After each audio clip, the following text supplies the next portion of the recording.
Welcome. Can you hear the music?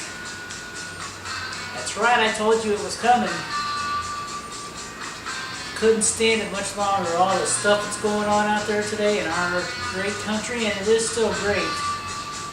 The government, not so much, but we can take care of that. That's right, I'm back. Oh yeah, I'm back in the saddle, and you know what that means, folks. Kids, adults, boys and girls, women and children, men of all ages, especially all you neocons, liberals, progressives. Yeah, you just heard it, didn't you? Did you hear that? Yeah, sure did. There it is again.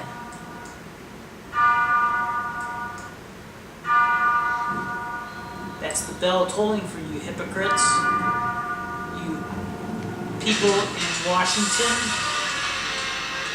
that have fed off the poor, fed off the needy, fed off their corporate sponsors, and basically done nothing but a bunch of bullcrap to the point now where our government may not even be able to run. And people that need sustenance or be able to survive won't be able to. This bell is for you. For whom the bell tolls, it tolls for thee, because we are tired of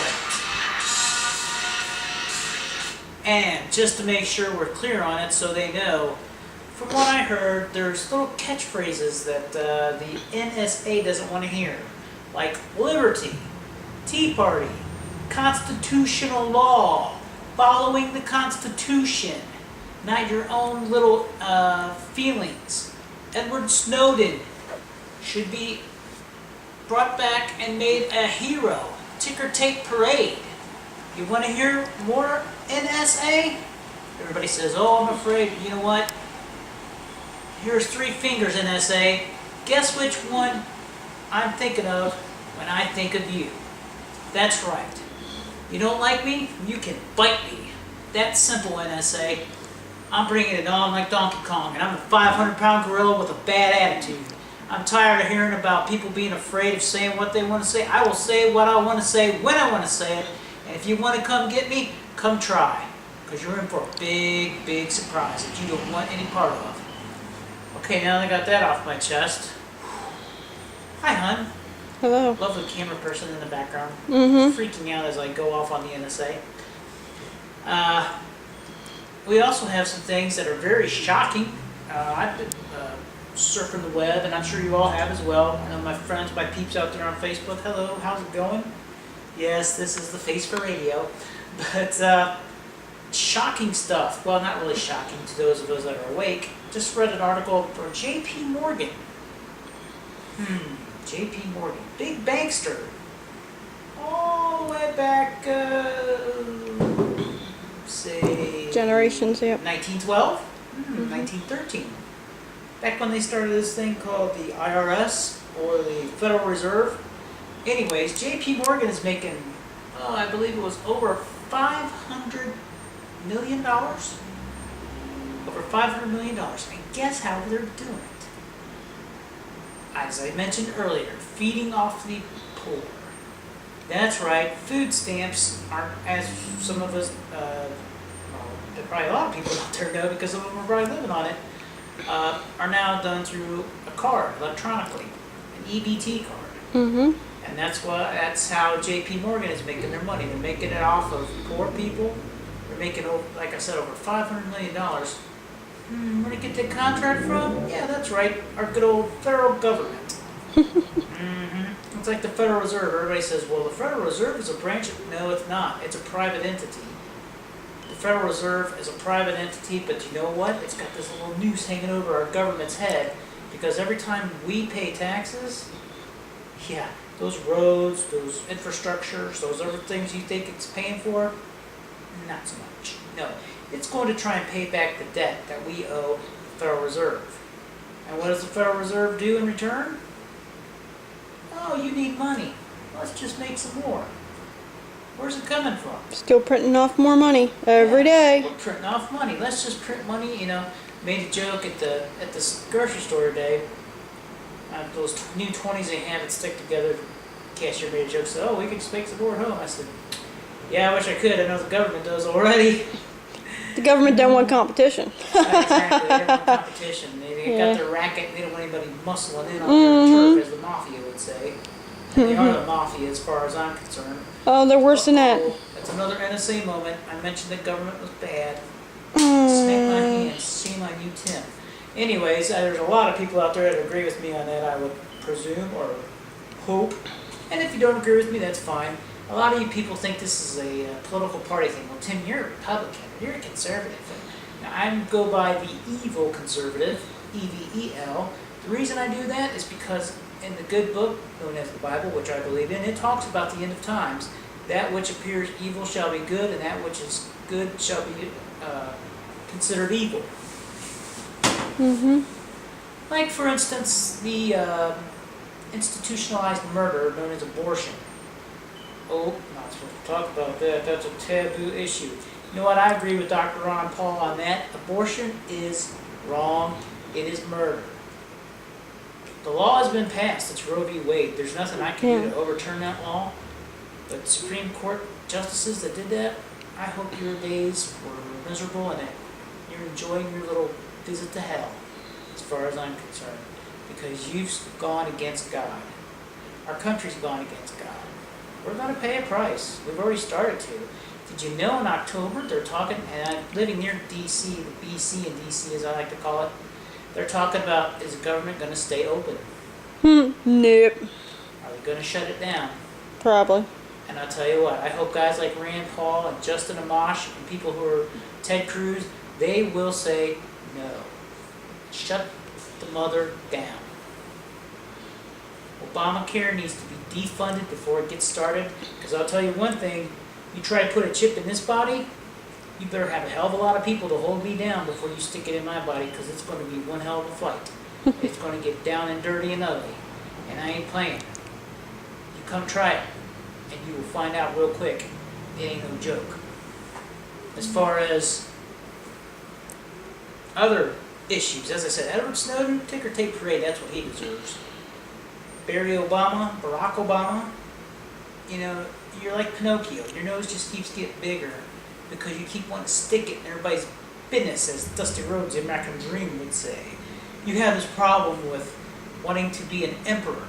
You think that you are the almighty authority. Oh wait, no wait, what is it he said this week? That's right. It's not Congress, it's not the Constitution, it's not the Senate. Who do we go to get approval to go into these wars that we don't need to go into? United Nations. That's who he follows. He follows the United Nations. You know who started this idea of the United Nations? Well, let's rewind the history tapes here. Back in the early 20th century, our good buddy Woodrow Wilson. And I would highly suggest a book that I'm reading now called Theodore and Wilson, a book by Judge Andrew Napolitano. A very good book, Wilson and Theodore and Wilson. He talks about the progressives of those days. You think the progressives of these days are bad? Those miserable sons of bitches were racists. Oh, did I say that? Oh well, anyways. They were, and when I say racists, I'm not talking about black and white like we have today. I'm not talking about black and Mexican. I'm talking about black, Mexican, Irish, Italian. Anybody that wasn't a pure Euro or Aryan race was considered beneath them. And I'm not just calling out the donkeys of the day, the Democrats. And this might tick off some of you Republicans. Oh well, it's the truth. Time to accept it. Theodore Roosevelt was a scumbag.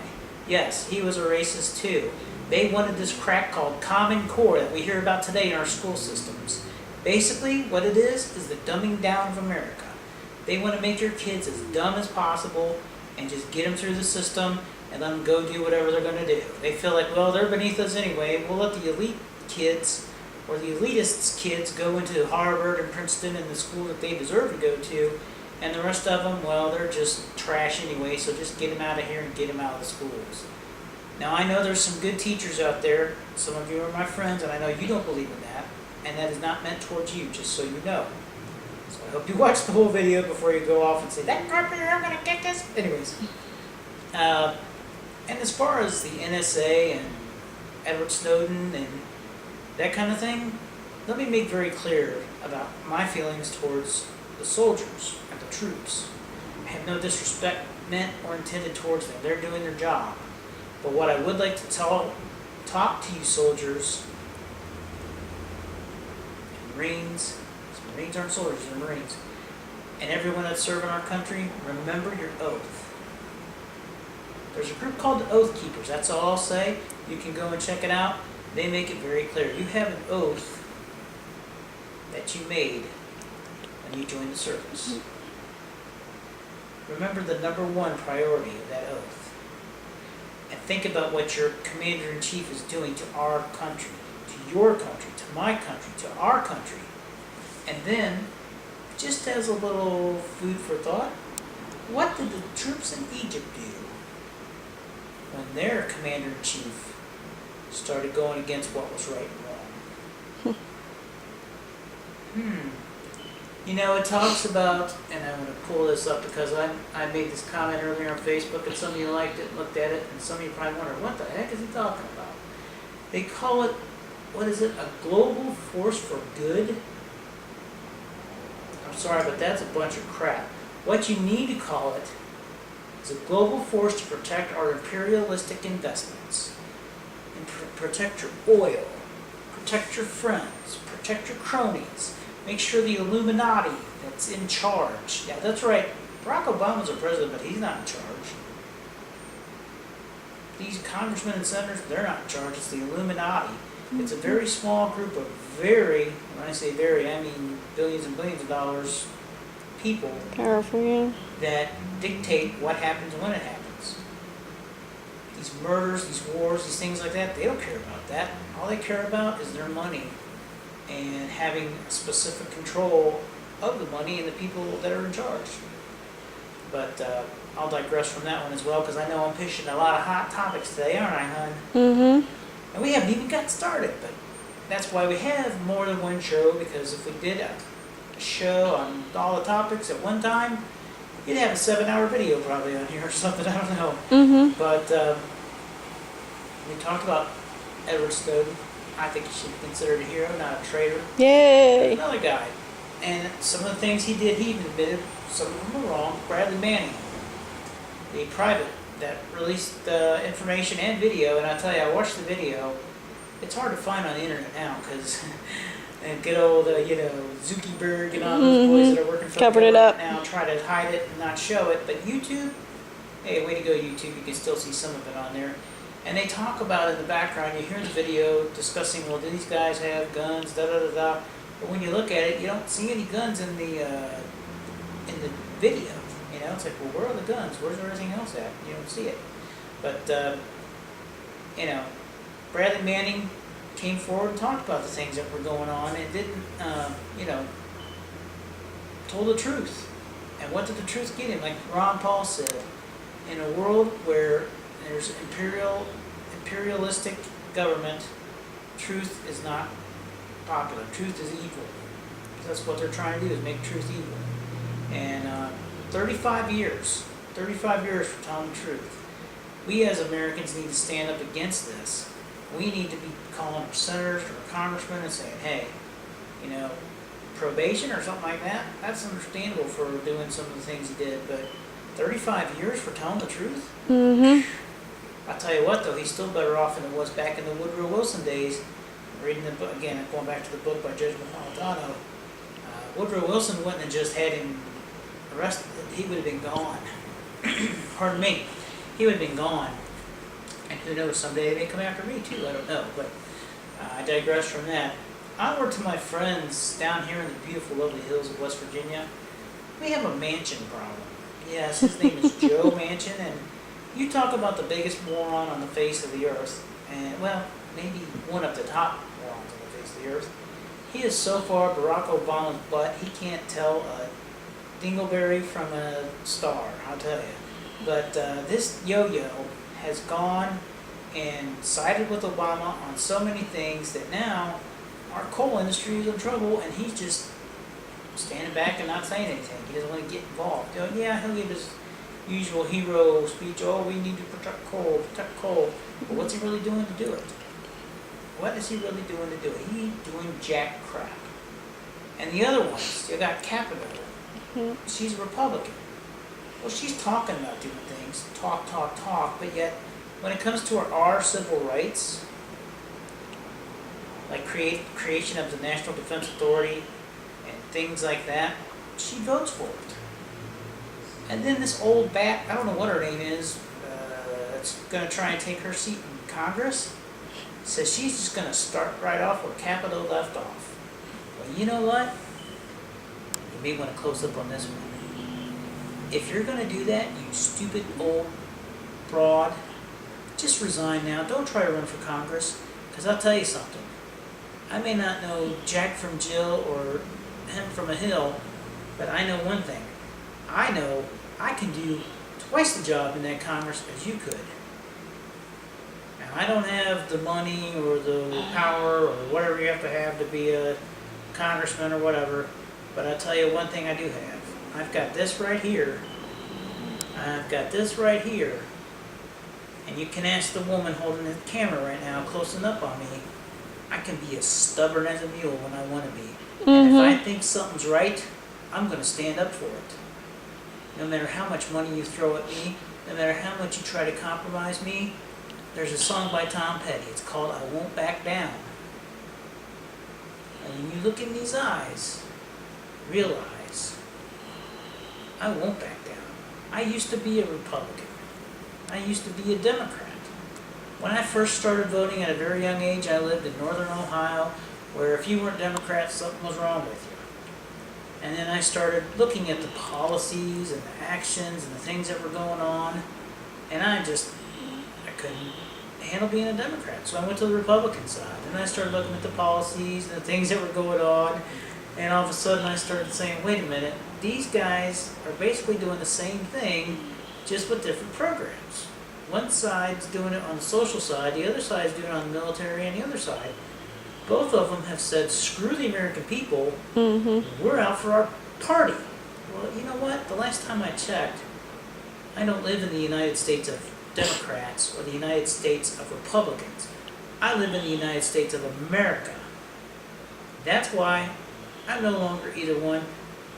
Preferably, I probably wouldn't associate with any party, but I have decided to side with the Libertarian Party. Do I agree with them wholeheartedly? No. There's some things that we disagree on. But as far as overall standards and freedoms of Americans, I totally agree with them on that. We need to be more constitutional minded, less worrying about what everybody else is doing across the world, more emphasis on America, or us, U.S., and overall, we have over 80, I think it's 80 trillion probably now, probably even higher, $80 trillion of debt. Meanwhile, we've got so many scandals going on in the IRS, the Environmental Protection Agency, Food and Drug Administration. Well, don't even get me started on GMOs and freaking Monsanto. I won't get into that because, trust me, this video is going long as it is. It'll go on forever if I get started on those sons of bitches. But anyways, to wrap it up quickly, I just want to say that it's time for us as Americans to stand up against this stuff.